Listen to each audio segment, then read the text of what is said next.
Hello everyone, and my name is Claudia, for those of you who don't know me, and I'm the clinical nurse educator for our hospital's ED.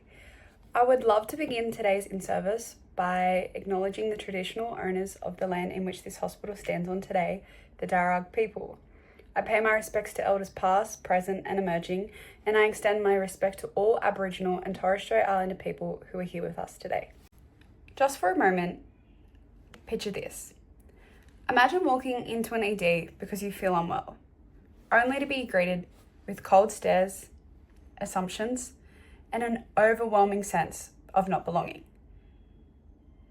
Now, for most of us here today, this is just an exercise, but for many First Nations peoples, it reflects their lived reality.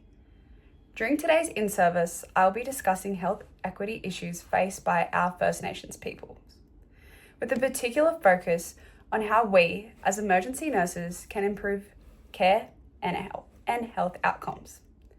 I'll be covering 4 main areas: health disadvantages First Nations peoples face, current barriers within Australian hospitals, our role as nurses, as well as nursing strategies that we can implement within our ED. Let's begin by analysing the enduring health disadvantages. Most Indigenous Australians continue to experience poorer health outcomes in comparison to non-Indigenous Australians. The burden of disease is 2.3 times greater, with the largest contributor to this disparity being mental health and substance use disorders, accounting for a whopping 20% of the variances in disease. Alarmingly, suicide rates amongst Indigenous Australians have increased by 30% within the last decade. These disparities are evident among several health indicators, with the greater prevalence of long-term chronic illnesses, including respiratory and cardiovascular disease. My second point shows that even in hospital healthcare systems today, many First Nations people frequently encounter racism, stereotyping, and care that is culturally unsafe. Consider this for a second. As a result of previous negative experiences, inadequate access to transportation, communication barriers, or even feelings of judgment by healthcare staff, an Indigenous patient may delay receiving treatment or even choose to self-discharge from the hospital before completion of care. Now you're probably thinking, Claudia, so what does this all mean? It simply implies that our current healthcare gap disparities aren't just a set of statistics. Rather, it represents profound inequalities that must be resolved through systemic reform, cultural recognition, and genuine partnerships with First Nations people. Despite acknowledging that colonisation alongside integrational trauma provide crucial information, the emphasis must remain on the ways in which these historical factors still continue to affect nowadays. This enables us as emergency nurses to respond with empathy, cultural sensitivity, and an urgency when we are aware of these ongoing effects. Now, it's important to remember that health equity is about addressing avoidable differences in health between population groups. Health equity is the core principle of universal healthcare and is a fundamental human right for all. It does not imply treating everyone equally. Rather, it means delivering care according to each person's requirement.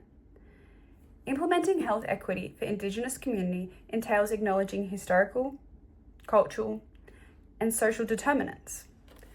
Even so, for many Indigenous people, health equity still remains out of reach as a direct result of profoundly embedded discriminatory practices within healthcare systems.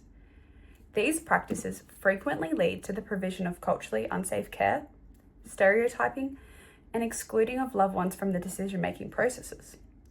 These statistical barriers hinder First Nations people from receiving timely and appropriate care, where ultimately leads to the worsened health outcomes and sustained cycles of disadvantage. In 2018 to 2019, the Australian Institute of Health and Welfare reported that 1 in 8 First Nations people didn't seek medical attention when needed. This showcases the disparities Indigenous Australians often encounter when utilising healthcare services. These are frequently exacerbated by barriers including persistent racism, discrimination, as well as the loss of one's identity, culture, and language. As such, these barriers are a direct result of colonization's lingering effects. And as a result, many First Nations people have very little trust in our healthcare system, put off visiting our emergency rooms, or use services that are available insufficiently. Now, are we contributing to the solution? Or are we a part of the problem? As nurses, we must always think and act carefully about how we create exclusive, culturally safe healthcare settings. Health equity is more than a goal. It is a must.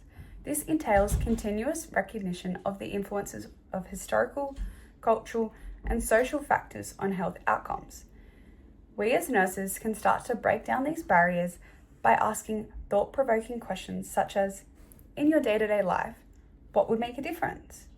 Standard 1.3 of the NMBA, Registered Nurses Standards for Practice, outlines our professional role of remaining up to date with health literacy, policy, and best practices. In our emergency department, this means having a thorough understanding of how to implement evidence-based practices while also taking into account how patient care is influenced by determinants of health and previous patient experiences.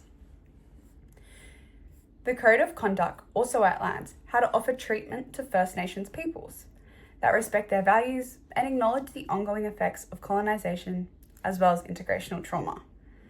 Now, it further highlights the critical role we play in achieving health equity.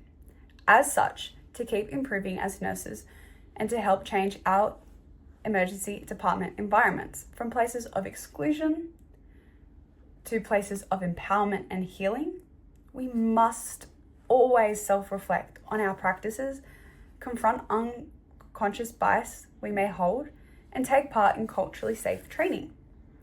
The International Council of Nurses Code of Ethics reinstates this further, outlining our ethical duties in respecting cultural identity. This involves acknowledging the potential effects of systematic racism and historical trauma on First Nations people's readiness to participate, respond with empathy, and cultural humility. Ultimately, in our emergency departments, we need to consider not only what we can do better, but also what we can do differently. We must ensure we contribute to making First Nations peoples feel secure, respected, and supported by engaging in reflection, advocating for change, and having a commitment to equity. Now, in order to successfully implement health equity inside our emergency department, we must adopt practical bedside level strategies. As nurses, one of the most effective strategies we can use is to examine our own prejudices and assumptions by asking ourselves reflective questions like, would I treat this patient the same way if they weren't Indigenous? This is a significant reflection question that encourages critical self-reflection and awareness. Alongside this is the use of effective communication. Now, this involves using respectful language, avoiding medical jargon where possible, providing patients extra time when talking, and being aware of the importance of silence in certain Indigenous cultures. Within our emergency department, we can even promote culturally safe visual cues through the use of Aboriginal artwork, as well as an acknowledgement of country display. Interacting with Aboriginal health liaison officers and engaging in multidisciplinary teams, collaboration often results in positively improved outcomes for First Nations people. As nurses, it is crucial to be aware of who they are, what they do, and how to work collaboratively together, especially in high-stress triage situations where their cultural expertise, lived experience, and trustworthiness are invaluable. Now, at the same time, self-directed learning, yarning circles, local events can all improve our cultural understanding. As such, building cultural competency promotes inclusive care, enhances patient outcomes, enhances their interactions, and lowers the possibility of stereotyping. Finally, gathering input from First Nation patients and subsequently acting upon it contributes to the development of our emergency department culture. This being one that listens, learns, and in progressively striving for better health outcomes for all of our patients. Above all, equity is achieved by making small, regular changes to the way we care, listen, and show up. This in-service has highlighted the importance of achieving culturally safe healthcare for our First Nations people. Thank you, guys.